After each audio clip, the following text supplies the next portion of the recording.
हरि ओम। वासुदेवं सुतं देवं कंसचाणूरमर्दनं देवकी परमानंदं कृष्णं वंदे जगद्गुरु। बोलो श्री कृष्णचंद्र भगवान की जय। श्रीमद् भगवद गीता चौथा अध्याय। श्री भगवान बोले, मैंने इस अविनाशी योग को सूर्य से कहा था। सूर्य ने अपने पुत्र वैवस्वत मनु से कहा और मनु ने अपने पुत्र राजा इक्ष्वाकु से कहा। हे परंतप अर्जुन, इस प्रकार परंपरा से प्राप्त इस योग को राजर्षियों ने जाना, किंतु इसके बाद यह योग बहुत काल से इस पृथ्वी लोक में लुप्त प्राय हो गया। तो मेरा भक्त और प्रिय सखा है, इसलिए वही यह पुरातन योग आज मैंने तुमको कहा है, क्योंकि यह बड़ा ही उत्तम रहस्य है। अर्जुन बोले, आपका जन्म तो अभी हाल का है और सूर्य का जन्म बहुत पुराना है। अब मैं इस बात को कैसे समझूं कि आपने ही कल्प के आदि में सूर्य से यह योग कहा था। श्री भगवान बोले, हे परंतप अर्जुन, मेरे और तेरे बहुत से जन्म हो चुके हैं, उन सबको तू नहीं जानता, किंतु मैं जानता हूँ। मैं अजन्मा और अविनाशी स्वरूप होते हुए भी और समस्त प्राणियों का ईश्वर होते हुए भी अपनी प्रकृति को अधीन करके अपनी योग माया से प्रकट होता हूँ। हे भारत, जब जब धर्म की हानि और अधर्म की वृद्धि होती है, तब तब ही मैं अपने रूप को रचता हूँ और साकार रूप से लोगों के सामने आता हूँ। साधु पुरुषों का उद्धार करने के लिए, पाप कर्म करने वालों का विनाश करने के लिए और धर्म की अच्छी तरह से स्थापना करने के लिए मैं युग युग में प्रकट हुआ करता हूँ। हे अर्जुन, मेरे जन्म और कर्म दिव्य और अलौकिक हैं। इस प्रकार जो मनुष्य तत्व से जान लेता है, वह शरीर को त्याग कर फिर जन्म को प्राप्त नहीं होता, किंतु मुझे ही प्राप्त होता है। पहले भी जिनके द्वारा राग, भय और क्रोध सर्वथा नष्ट हो गए थे और जो मुझ में अनन्य प्रेम पूर्वक स्थित रहते थे, ऐसे मेरे आश्रित रहने वाले बहुत से भक्त उपयुक्त ज्ञान रूप तप से पवित्र होकर मेरे स्वरूप को प्राप्त हो चुके हैं। हे अर्जुन, जो भक्त मुझे जिस प्रकार भजते हैं, मैं भी उनको उसी प्रकार भजता हूँ, क्योंकि सभी मनुष्य सब प्रकार से मेरे ही मार्ग का अनुसरण करते हैं। इस मनुष्य लोक में कर्मों के फल को चाहने वाले लोग देवताओं का पूजन किया करते हैं, क्योंकि उनको कर्मों से उत्पन्न होने वाली सिद्धि शीघ्र मिल जाती है।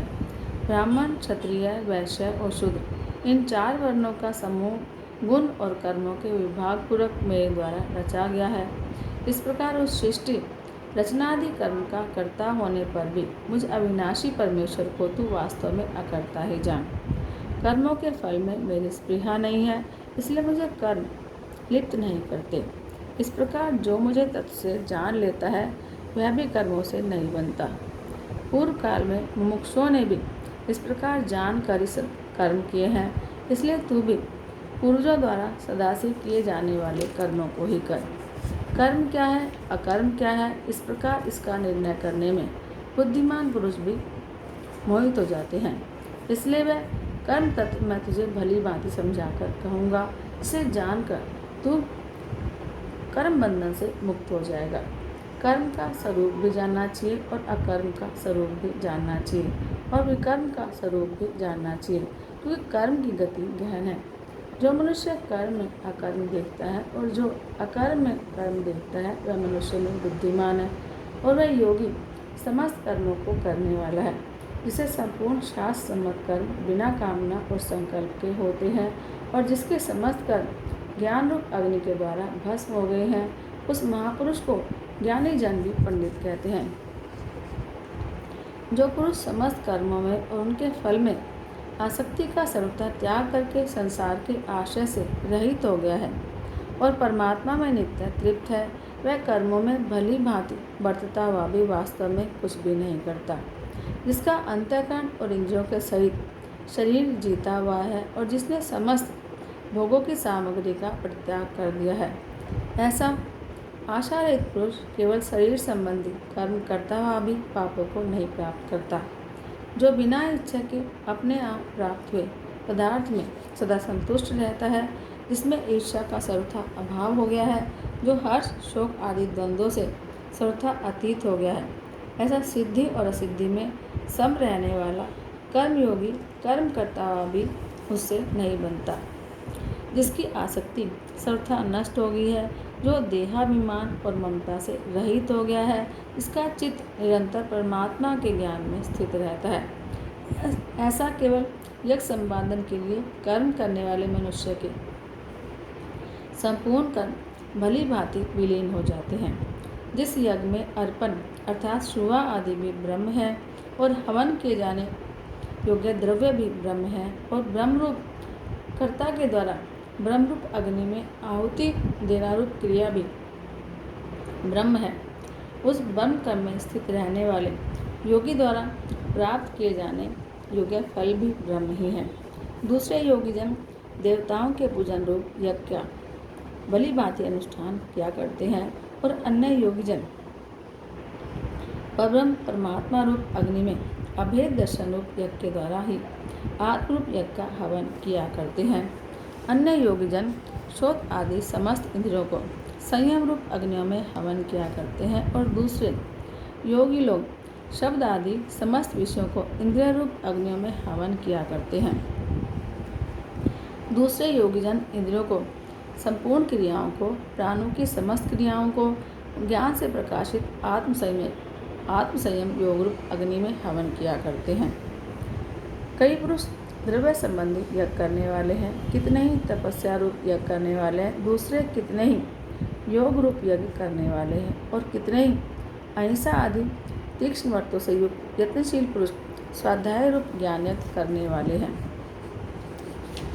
दूसरे कितने ही योगीजन अपान वायु में प्राण वायु को हवन करते हैं, वैसे ही अन्य योगीजन प्राण वायु में अपान वायु को हवन करते हैं और अन्य कितने ही नियमित आहार करने वाले प्राणायाम प्रायण पुरुष प्राण और अपान की गति को रोककर प्राणों को प्राणों में ही हवन किया करते हैं।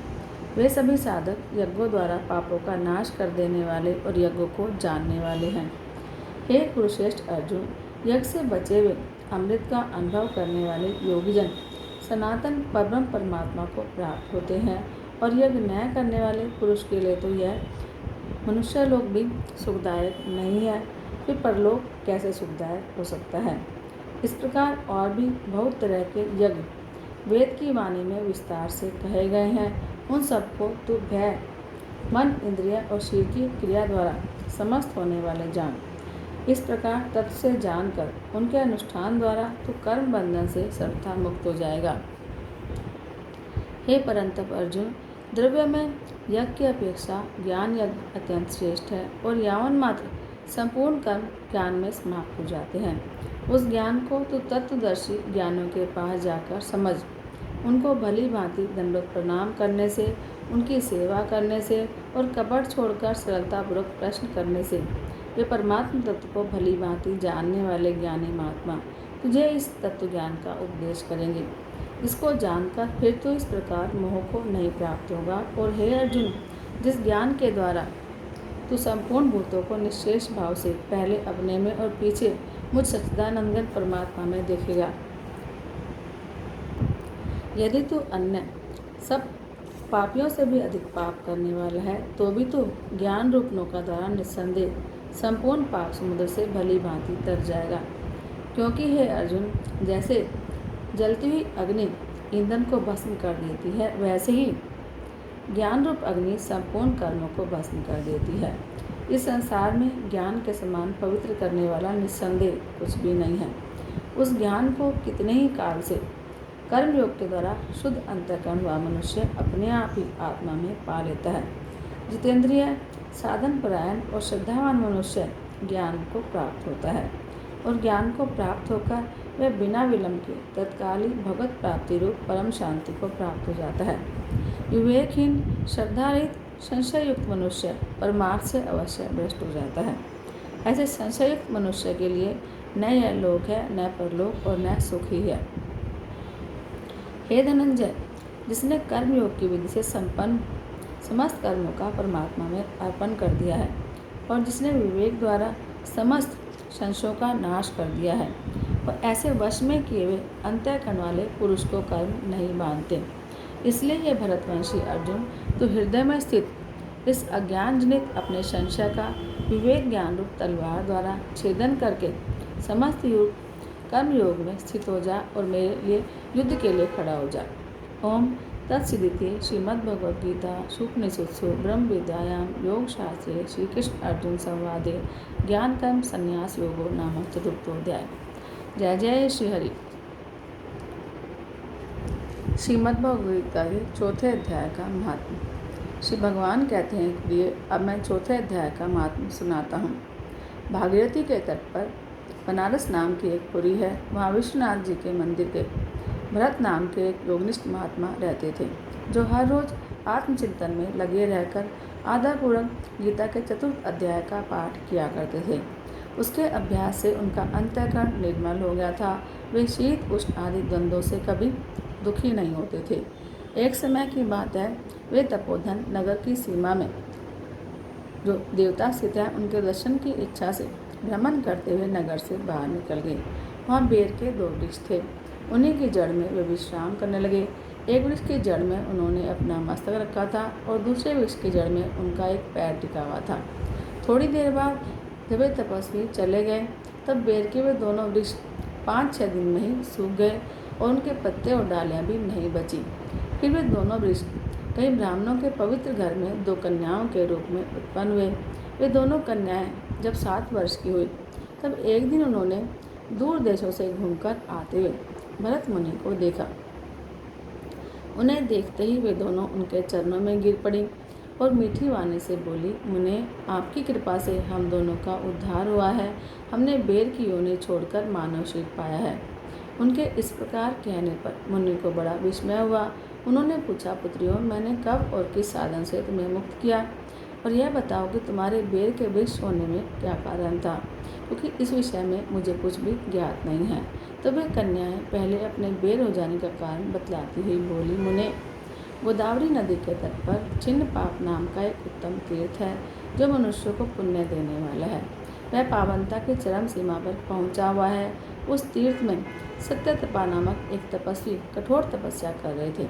वे ग्रीष्म ऋतु में जलती हुई अग्नि के बीच में बैठते थे और वर्षा काल में जल की धाराओं के अपने मस्तक को भिगोते थे और उनके बाल हमेशा गीले रहते थे, और जाड़े के समय जल में निवास करने से उनके सिर में हमेशा रोएं खड़े रहते थे। वे बाहर भीतर से हमेशा शुद्ध रहते, समय पर तपस्या करते और मन और इंद्रियों को संयम में रखते हुए परम शांति प्राप्त करके आत्मा में ही रमन करते थे। वे अपनी विद्वता के द्वारा जैसा व्याख्यान करते थे, उसे सुनने के लिए साक्षात ब्रह्मा जी भी हर रोज उनके पास आते और प्रश्न करते। ब्रह्मा जी के साथ उनका संकोच नहीं रह गया था, अतः उनके आने पर भी वे सदा तपस्या में मग्न रहते थे। परमात्मा के ध्यान में निरंतर संलग्न रहने के कारण उनकी तपस्या सदा बढ़ती रहती थी। सत्यतपा को जीवन मुक्त के समान मानकर इंद्र को अपने स्मृतिशाली पद के संबंध में कुछ भय हुआ। तब उन्होंने उनकी तपस्या में सैकड़ों विघ्न डालने आरंभ किए।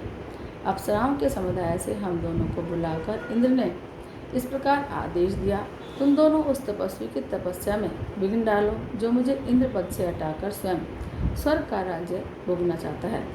इंद्र का यह आदेश पाकर हम दोनों उनके सामने से चलकर गोदावरी के तीर पर, जहाँ वे मुनि तपस्या करते थे, वहाँ पर आई।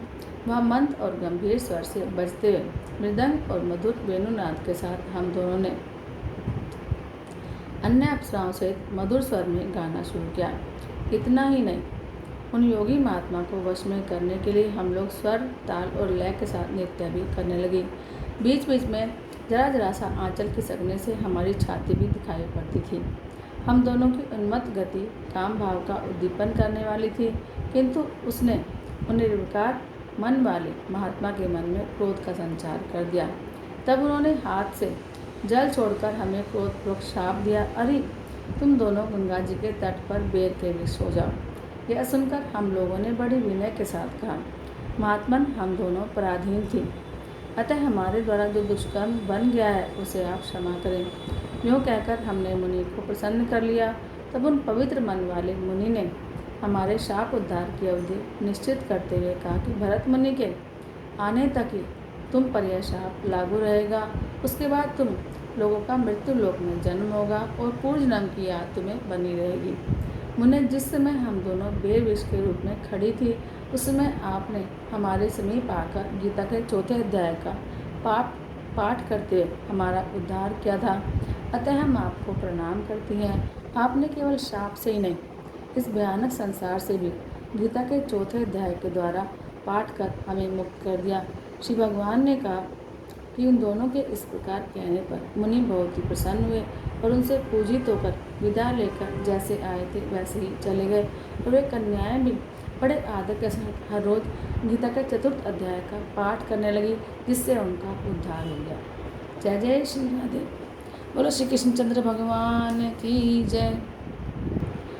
ओम जय भगवत गीते मैया जय भगवत गीते। हरि कमल विहारिणे हरि कमल विहारिणे सुंदर सुपुनीते। ओम जय भगवत गीते। कर्म सुमर्म प्रकाशिनी कामा शक्ति हरा मैया कामा शक्ति हरा। तत्व ज्ञान विकासिनी विद्या ब्रह्म परा। ओम जय भगवत गीते। निश्चल भक्ति विधायिनी निर्मल मलहारी मैया निर्मल मलहारी। शरण रहश प्रदायिनी सब विधि सुखकार। ओम जय भगवत गीते। राग देश विदारिणी कारिणी मोद सदा मैया कारिणी मोद सदा। भव भयहारिणी तारिणी परमानंद प्रद। ओम जय भगवत गीते। आसुर भाव विनाशिनी नाशिनी तम रजनी मैया नाशिनी तम रजनी। दैवी सद्गुणदायिनी हरि रसिका सजन। ओम जय भगवत गीते। समता त्याग सिखावनी हरिमुख की वाणी मैया हरिमुख की वाणी। सकल शास्त्र की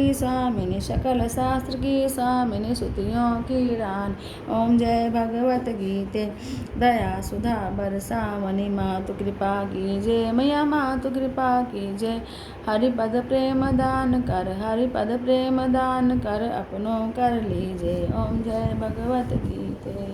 बोले श्री कृष्णचंद्र भगवान की जय। जय जय श्री राधे, जय जय श्री राधे, जय जय श्री राधे।